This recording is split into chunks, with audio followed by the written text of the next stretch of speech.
का बोलत नाही? मराठा आरक्षणाचं काय करायचं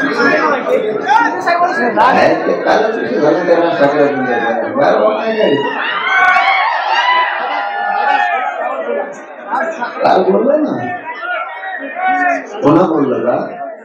खरं बोला, खोटं बोल नका. कालचाच विषय ना, काल बोललो ना त्याच्यावर. काल बोललो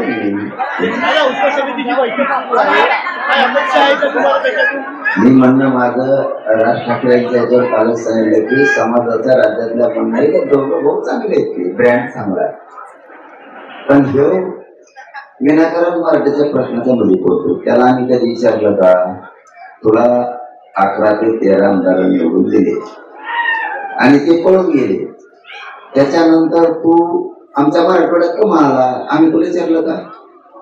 तू काल पुण्यात कमा आला, तुला विचारलं का? तो नाशिक सासरवाडी तू 50 बाऱ्या नाशिकला कमवून येतो, आम्ही तुला विचारलं का? एक दिवस लोकसभेला सुद्धा तो गेम केला त्याच फडणवीसनं, त्याच्यानंतर विधानसभेत तो बोर्ड पाडलं तेनीच, तरी तो त्याच्याच पुरण उडीतो, तो बोर्ड पाडलं.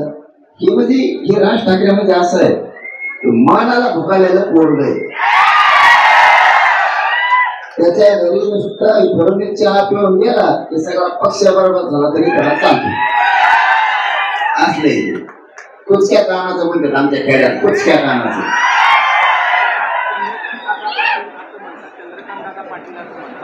आताची ही सगळी धडपड सुरू आहे ही ओबीसी आरक्षणाची धडपड येणाऱ्या पंचायत समिती आणि जिल्हा परिषदेच्या निवडणुकीसाठी सुरू आहे, पण त्यांना हे माहीत नाही. जोपर्यंत झालेली सुरुवात नाही तोपर्यंत हे होऊ शकत नाही. चंद्रकांत दादा पाटलाला म्हणा आम्ही मधल्या काळात तुम्ही पोरांचं चांगले काम केल्यामुळं बोलायचं कमी केलं, तुम्ही ट्राय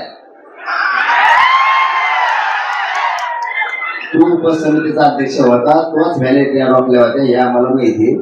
मराठीच्या शिया खाऊ नको, इथून पुढे बोलू नको चंद्रकांत पाटलाला म्हणा, नाही तो नीट उभा मराठी काढतील मग. कारण या चंद्रकांत पाटलानेच आमच्या व्हॅलिटी रोखून धरल्या होत्या मुख्यमंत्र्यांच्या सांगण्यावर, ते आम्हाला चांगला माहिती. त्यामुळे इथून पुढे वचवच करू नको, कारण तो काय लांब नाही. कोल्हापूर म्हणजे तो आमच्या घरात घराण्याच्या कशात विधानात ठेवले. चंद्रकांत पाटला काय